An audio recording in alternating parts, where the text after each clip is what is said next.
Hello viewers, welcome back to my YouTube channel. I hope my videos are helping you to understand the chapter more easily. In this video, we are going to study Human Eye and the Colorful World, which is chapter 10 of new NCERT books of class 10. In this video, we are going to study the structure and function of human eye, defects of vision and their correction, refraction of light through a prism, atmospheric refraction and scattering of light, and the various phenomena associated with atmospheric refraction and scattering of light in nature. हमारी आय वो sense organ है which helps us to see the world around us. ये आई सिर्फ हमारे पास ही नहीं दूसरे organisms के पास भी है, जैसे सभी वर्टिब्रेट्स और कुछ मोलस्क के पास भी आईज होती हैं। उनकी आईज में कुछ स्पेशल कैरेक्टरिस्टिक्स हैं और कुछ आईज की हमारी कैरेक्टरिस्टिक्स स्पेशल हैं। जैसे कि ऑस्ट्रिच की आई हमारे आई से 5 टाइम्स बड़ी होती है। लाइट जिस होल से हमारी आई में एंटर करती है प्यूपिल, वो हमारी आई में सर्कुलर है, जबकि गोट में आई में ये रेक्टेंगुलर होता है। कैमिलियन की आईज 360 डिग्रीज आगे और पीछे देख सकती हैं, जबकि हमारी दोनों आईज 180 डिग्री तक देख पाती हैं। कैमिलियन की आईज एक ही समय पर दो डिफरेंट ऑब्जेक्ट्स को व्यू कर सकती हैं, जबकि हमारी दोनों आईज एक ही ऑब्जेक्ट पर फोकस होती हैं। ड्रैगन फ्लाई के पास तो अप्रोक्सीमेटली 30,000 लेंसेज है, जबकि हमारे पास सिर्फ एक लेंस। अब देखते हैं अपनी आईज की वो कैरेक्टरिस्टिक्स जिससे हम देख पाते हैं। हमारी आई को एक थिन ट्रांसपेरेंट मेम्ब्रेन कवर करती है जिसका नाम है cornea. It covers the bulge of the eye. Cornea से जब लाइट पास करती है तो it refracts and it bends. कॉर्निया के बीच में एक डार्क होल है, the pupil, which controls the light entering the eye. Pupil के साइज को मस्कुलर डायफ्राम कंट्रोल करता है, जिसे हम आइरिस कहते हैं। क्योंकि ये मस्कुलर है तो ये कंट्रैक्ट एंड रिलैक्स करके प्यूपिल के साइज को कंट्रोल करता है। आप देखते हैं जब लाइट में हम जाते हैं तो ये प्यूपिल का साइज छोटा हो जाता है बाय कंट्रैक्शन ऑफ आइरिस, और जब आप वहां से डार्क रूम में वापस आते हैं तो प्यूपिल को एडजस्ट होने में और उसके साइज को बड़े होने में कुछ सेकेंड्स लगते हैं। तब तक हमें डार्क दिखता है और after relaxation of the muscles and the increase of size हम नॉर्मल देख पाते हैं। हमारी आई को अगर हम साइड से देखते हैं तो वह हमें स्फीयर की तरफ नजर आती है। तो eye ball is spherical in shape with a diameter of approximately 2.3 centimeters. Light रे कॉर्निया और प्यूपिल से एंटर करने के बाद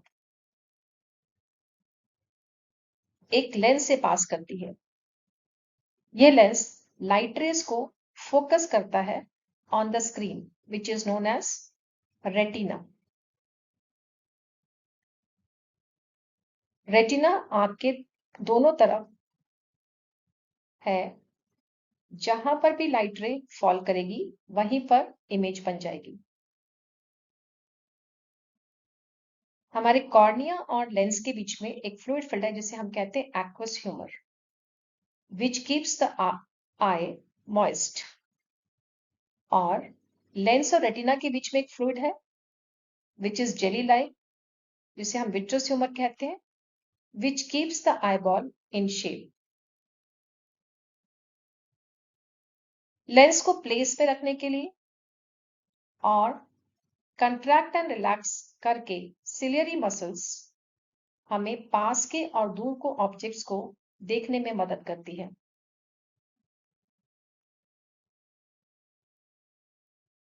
जब भी कोई मैसेज या लाइट रे हमारे लेंस से टकरा के रेटिना पर पहुंचती है, तो ये मैसेज सेंसरी मैसेज होता है। This sensory message is converted to electric impulses and transferred to the optic nerve from where it is transferred to the brain. Retina पर बनने वाली इमेजेस रियल एंड इन्वर्टेड होती है, लेकिन ब्रेन ऑप्टिक नर्व से गए हुए मैसेज से इन्वर्टेड इमेज को एनालाइज करता है और उसे इरेक्ट बना देता है, और इसीलिए हमें सारे ऑब्जेक्ट सीधे नजर आते हैं। रेटिना एक स्क्रीन तो है, लेकिन ये कैसे हमें किसी भी ऑब्जेक्ट को देखने में मदद करती है, आइए देखते हैं। रेटिना पर दो तरह के सेल्स होते हैं, एक है लाइट सेंसिटिव सेल्स जिन्हें हम रॉड्स कहते हैं, और दूसरे हैं कलर सेंसिटिव सेल्स जिन्हें हम कोन्स कहते हैं। तो जब लाइट सेल्स के ऊपर कोई भी लाइट रे फॉल करती है तो ये सेल्स एक्टिवेट हो जाते हैं and they convert the light signals to electric signals, और ये इलेक्ट्रिक सिग्नल्स हमारे ऑप्टिक नर्व के थ्रू हमारे ब्रेन में जाते हैं, और ब्रेन तो आप जानते ही हैं, mastermind of the whole body. ये मैसेज को रिसीव करके उसको एनालाइज करके इंटरप्रेट करके और फिर हमें मैसेज देते हैं कि we see the object real and erect. हमारी आईज की एबिलिटी है to see any object which is placed either near or very far. तो ये कैसे होता है? जब हम किसी पास के ऑब्जेक्ट को देखते हैं, आप नीचे वाले फिगर में देख सकते हैं, तो हमारा आईलेस जो है वो सिलियरी मसल्स के कॉन्ट्रैक्ट होने से थिक हो जाता है। आप इसको समझ सकते हैं कि जब हमने एक क्ले ली और उसको हम इकट्ठा कर दें, थोड़ा सा कंट्रैक्ट कर दें, तो ये बीच वाला पोर्शन कैसा हो जाएगा? बीच वाला पोर्शन थिक हो जाएगा। तो ऐसे ही जब हमारी आई की मसल्स कंट्रैक्ट करती हैं तो ये बीच वाला पोर्शन हमारा थिक हो जाता है, और आईलेस का जो कर्वेचर है वो बढ़ जाता है। तो फोकल लेंथ कैसी हो गई? फोकल लेंथ डिक्रीज हो गई, और डिक्रीज होने की वजह से जो भी ऑब्जेक्ट पास रखा है, लेंस पे लाइट रेज जो फॉल करती है वो रेटिना पर अपनी इमेज बना देती है।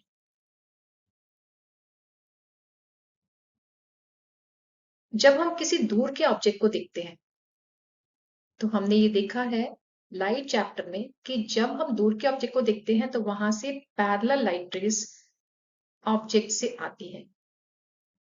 जब पैरेलल लाइट रेज आंख पे आ रही है तो हमारी आईज के एडजस्टमेंट करती है, सिलियरी मसल्स रिलैक्स्ड हो जाती है, और रिलैक्स होने से लेंस थिन हो जाएगा, फोकल लेंथ इंक्रीज हो गई।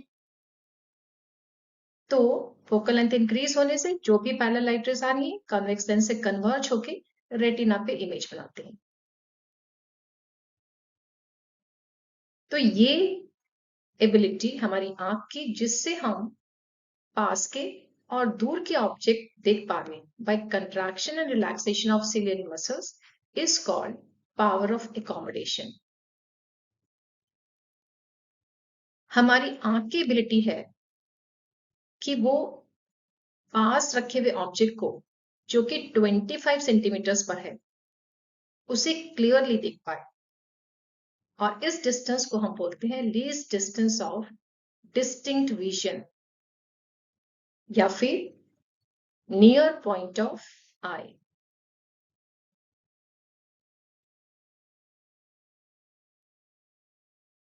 इसी तरीके से हम मैक्सिमम कहां तक देख पाते हैं दूरी, वो है हमारा फारदेस्ट पॉइंट, और उसे हम बोलते हैं फार पॉइंट ऑफ आई।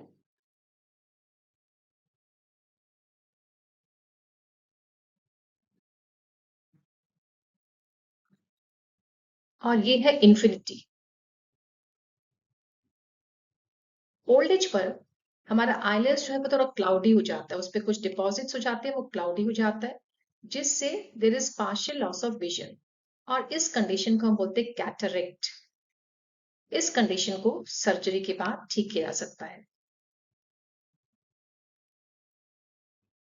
पढ़ते हैं कुछ और डिफेक्ट्स के बारे में जिसको करेक्ट करने के लिए हमें स्पेक्स यूज करने पड़ते हैं। जैसे आप देख रहे हैं मैं भी स्पेक्स यूज कर रही हूँ अपने डिफेक्ट को दूर करने के लिए आईज के। फर्स्ट डिफेक्ट है मायोपिया और शॉर्ट साइटेडनेस। इसको नियर साइटेडनेस भी कहते हैं, नाम से ही आपको पता चल रहा है। नियर के ऑब्जेक्ट्स क्लियरली नजर आते हैं लेकिन फार ऑफ ऑब्जेक्ट्स क्लियरली नहीं नजर आते। इसका मतलब डिफेक्टिव आई में फार पॉइंट जो है वो पास आ गया है। अब ये किस लिए पास आता है? क्योंकि जो आई बॉल है वो इलांगेट हो गई है ऐसे, तो इमेज रेटिना पर बनने के वजह सामने बन रही है यहाँ पे। और या फिर आईलेंस का जो कर्वेचर है वो बढ़ गया है। तो इसमें हमें इमेज को पीछे बनाना है, हमें क्या करना है, लाइट रेस को थोड़ा सा डाइवर्ज करना है। और आप जानते ही हैं चैप्टर लाइट में हमने पढ़ा था डाइवर्जिंग लेंस होता है हमारा कॉन्केव लेंस। तो इसकी करेक्शन के लिए जब हम कॉन्केव लेंस यूज करते हैं ये लाइट रेस को थोड़ा सा डाइवर्ज कर देता है यहाँ पे, और फिर हमारी आंख का लेंस इसको कन्वर्ज करके इमेज को रेटिना पे बना देता है। Similarly the second defect is hypermetropia, जिसे हम फार साइटेडनेस भी कहते हैं। फार साइटेडनेस मतलब दूर का आपको क्लियरली नजर आ रहा है लेकिन पास रखे ऑब्जेक्ट की इमेज रेटिना के पीछे बन रही है। इसमें आई लेंस की फोकल लेंथ लंबी हो जाती है, आई बॉल जो है वो स्मॉल हो जाती है। जैसे हमने ऊपर देखा था, आई बॉल अगर छोटी हो गई,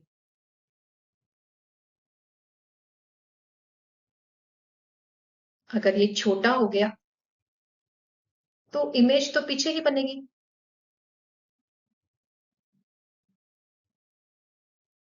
और फोकल लेंथ आई लेंस की लंबी है, तो इसको करेक्ट करने के लिए हमें क्या यूज करना है, एक ऐसा लेंस जो लाइट रेस को पहले कन्वर्ज कर दे। और कन्वर्जिंग लेंस क्या होता है?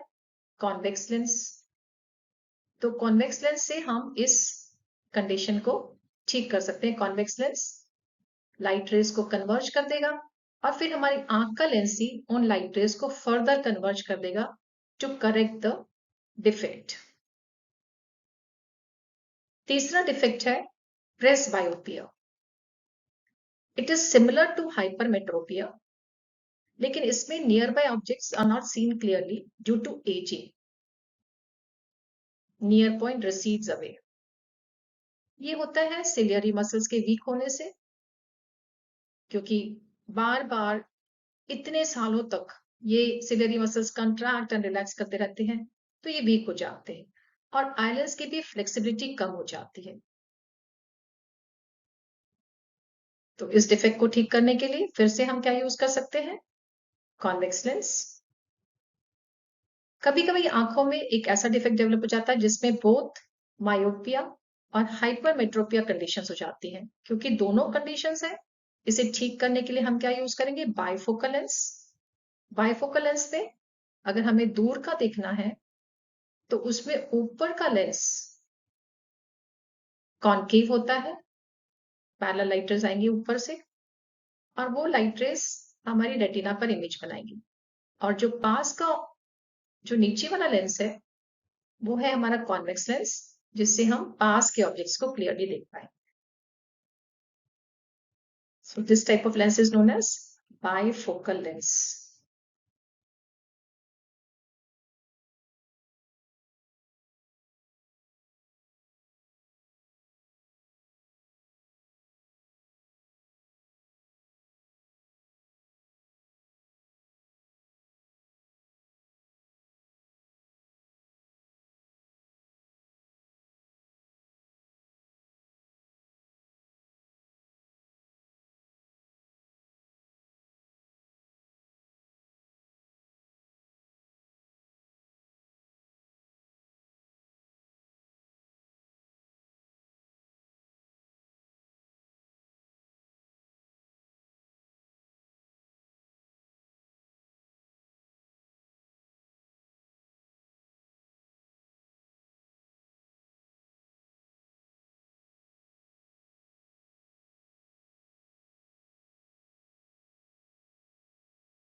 जैसे हमने एक रे ऑफ लाइट को प्रिज्म के ऊपर डाला, देखते हैं अगर हम व्हाइट लाइट या सनलाइट को ग्लास प्रिज्म के ऊपर डालते हैं तो क्या होता है।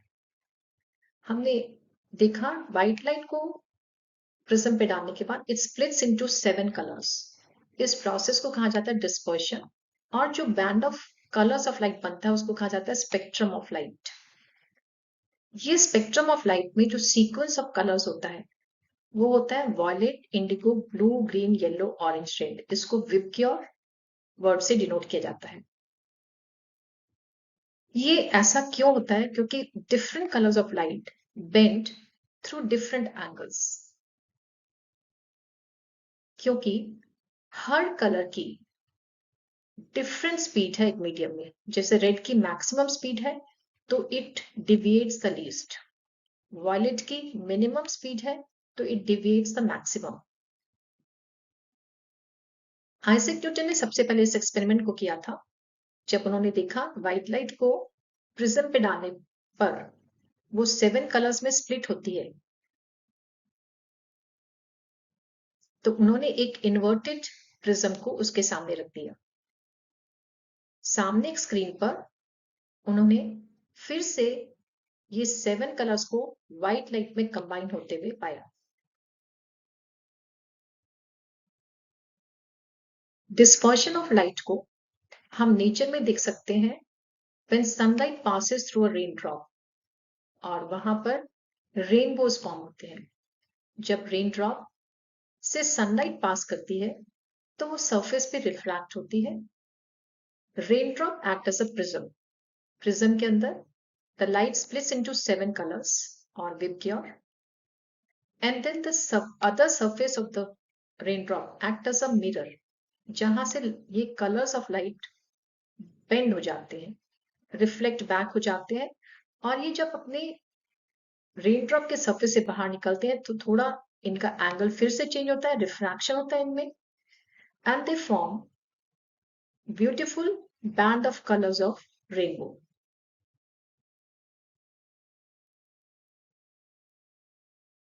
एटमॉस्फेयर से पास होने वाली लाइट में भी हम बेंडिंग या रिफ्रैक्शन देख सकते हैं, और इसकी वजह से बहुत सारी नेचर में फिनोमिनन्स को हम ऑब्जर्व करते हैं। हम जानते हैं कि एटमॉस्फेयर में जो हॉट एयर है वो लेस डेंस होती है कंपेयर टू कोल्ड एयर। तो हॉट एयर राइजेस, तो हॉट एयर ऊपर होती है और कोल्ड एयर नीचे। कोल्ड एयर की डेंसिटी ज्यादा। इसके अलावा भी जो physical conditions of atmosphere, they are not same everywhere because of presence of smoke, dust, water vapours. इसकी वजह से एक फिनोमिनन जो हम डेली देखते हैं वो है position of stars and their twinkling. जब एक स्टार को एक ऑब्जर्वर देखता है तो the light ray from the star is coming from rarer to denser medium, तो it comes towards the normal. तो ऑब्जर्वर को जो उसकी एपरेंट पोजीशन है, जो उसे नजर आती है, वो उसकी एक्चुअल पोजीशन से हायर होती है।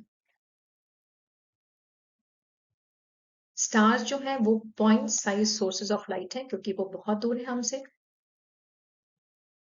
स्टार से आने वाली लाइट को पास होना पड़ता है चेंजिंग एटमॉस्फेरिक कंडीशंस में। तो पाथ ऑफ लाइट जो है वो भी चेंज होता हुआ नजर आता है, और इसीलिए स्टार्स का एक ट्विंकलिंग इफेक्ट हम देख पाते हैं।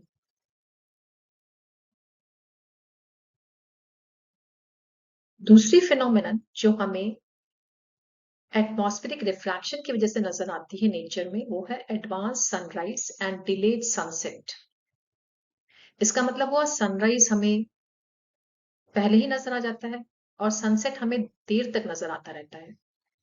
ये इसलिए होता है कि जब सन होराइजन पे होता है, horizon means when it is at the same level of earth surface. तो सन से आने वाली लाइट रे टुवर्ड्स सीधी जाने की बजाय टुवर्ड्स द नॉर्मल बेंड होती है। ऑब्जर्वर को लगता है सन यहां पर है, जो इसकी एपरेंट पोजीशन हमने बनाई है, जबकि एक्चुअल पोजीशन है उसकी नीचे। तो sun is visible to us 2 minutes after sunset. Sunset हो चुका है लेकिन हमें सन अभी भी नजर आ रहा है। बिल्कुल सेम होता है जब सनराइज होता है। होराइजन पे सन है, सन से आने वाली लाइट रे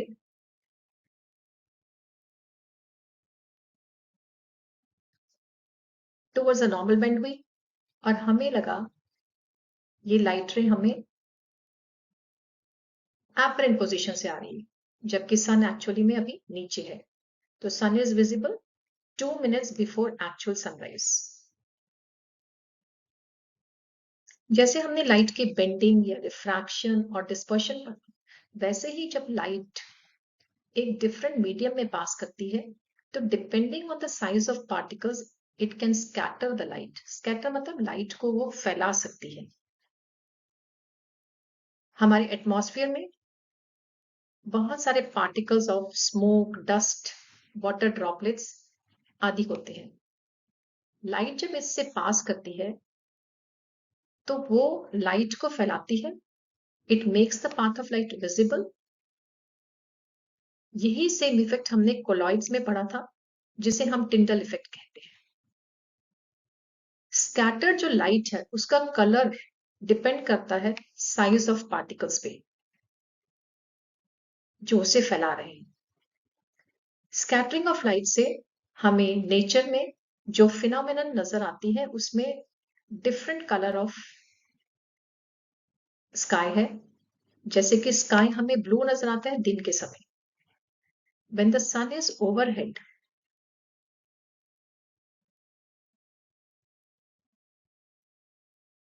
तो उसे कम डिस्टेंस ट्रैवल करना पड़ता है ऑब्जर्वर से, परपेंडिकुलर डिस्टेंस है। तो particles of light scatter blue light. हमने पढ़ा विबग्योर में ब्लू, इंडिगो, वॉयलेट जो है उसकी शॉर्टर वेवलेंथ है। तो सनलाइट को शॉर्टर डिस्टेंस ट्रैवल करना पड़ रहा है। शॉर्टर डिस्टेंस में ब्लू लाइट स्कैटर होती है और हमें स्काई ब्लू नजर आता है। अगर स्काई और अर्थ के बीच में एटमॉस्फेयर नहीं हो तो हमें स्काई ब्लैक नजर आएगा, because there would be no scattering of light. Passengers जो बहुत हाई ऑल्टीट्यूड पे उड़ते हैं उन्हें स्काई ब्लैक नजर आता है as there is no atmosphere. Red colour जो है हमने भी पढ़ा था, उसकी मैक्सिमम वेवलेंथ या स्पीड होती है, तो वो बहुत ही कम स्कैटर होता है बाय फॉग और स्मोक। इसीलिए सिग्नल के लाइट्स को रेड कलर से बनाया जाता है। How scattering of light shows different colours, ये हम इस एक्टिविटी से दिखा सकते हैं जिसमें हमने लाइट को एक कोलाइडल सॉल्यूशन से पास किया। इस एक्टिविटी के लिए हमने एक कॉन्वेक्स लेंस लिया जिसके फोकस पे हमने सोर्स ऑफ लाइट रखा ताकि लाइट रेज पैरेलल हो जाए when they passes to the convex lens। In light rays को हमने एक सॉल्यूशन से पास किया जिसे हमने बनाया 200 gram of sodium thiosulphate mixed in 2 litre of water. इसमें 1 ml कंसेंट्रेटेड सल्फ्यूरिक एसिड भी ऐड किया गया। जब सॉल्यूशन बीकर से पास करता गया है तो सॉल्यूशन से पास करने वाली लाइट बीकर के 3 साइड से ब्लू लाइट एमिट करती है और जो साइड कार्डबोर्ड की तरफ है वहां से वो ऑरेंज लाइट को एमिट कर रही है। लाइट को कार्डबोर्ड के होल से पास होने दिया गया और उसके पाथ में कॉन्वेक्स लेंस रखा गया। स्क्रीन पर जो लाइट दिखती है वो है रेड लाइट। तो ये एक्टिविटी ये शो करती है कि when the path of the light is short it scatters blue light, when the path of light is increased it shows scattering of the light which has more wavelength, like red. तो इसी से हम summarise करते हैं कि during sunrise and sunset, when the sun is at the horizon, sun has to travel larger distances and travel through thicker layers of air. The shorter wavelengths of blue are already scattered by the particles of atmosphere. The lights that come to us is of longer wavelength. और वो कहाँ पर होता है longer wavelengths? Red spectrum का. तो sun appears red at sunrise and sunset. मैंने कोशिश की एक डिफिकल्ट कॉन्सेप्ट को सिंपल वे में समझाने की, फिर भी अगर आपको कोई चीज नहीं समझ में आई तो you can always right and ask me in the comment section. मेरे चैनल को यदि आपने अभी तक सब्सक्राइब नहीं किया तो सब्सक्राइब कीजिएगा ताकि आपको आगे आने वाली वीडियोस की नोटिफिकेशन मिलती रहे। Thank you for watching this video and have a nice day.